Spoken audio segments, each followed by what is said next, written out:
Pinuna ng Kamara ang mga umano'y bogus na resibong isinumite ng opisina ni Vice President Sara Duterte. Duda ng mga kongresista, dinoktor ang resibo para pagtakpan ang gastos sa confidential funds.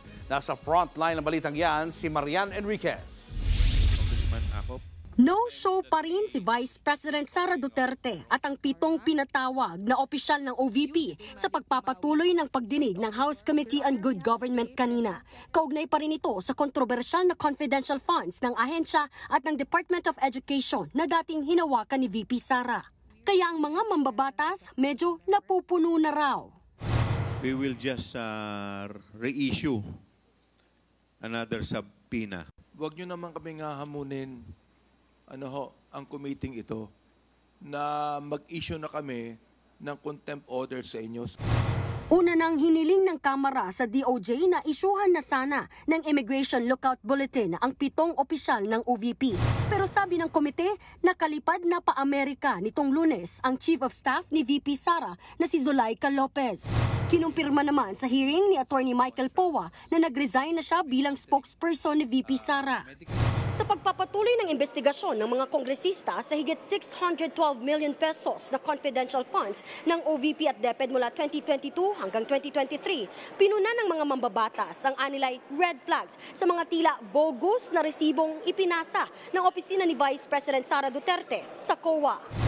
Ang ilang resibo kasi na pinasa nila sa Commission on Audit nakapetsa noong 2023 kahit ginamit na pang-liquidate sa confidential funds noong 2022.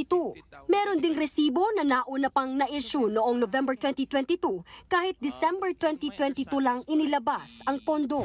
Depensa naman ng OVP, nagkamali lang daw sila ng sulat pero hindi ito bumenta dahil hindi isa kundi 158 na resibo ang may mali-maling petsa. This was a mistake that was committed after the fact. They were rushing to comply with yung mga butas po na lahat ng COA. So it could also be na these are ARs belatedly prepared. Bukod sa hindi tugmang mga petsa sa resibo, napansin din ang mga resibo na may questionabling mga pirma.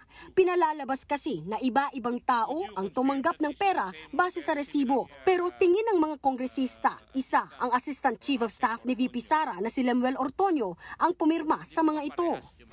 Dalawang bagay lang ang nangyari. Di ba? Kasi either ibinulsa nung ni VP o ni STO o ginamit sa ibang bagay. There are only 2 things na pinuntahan yung pondo.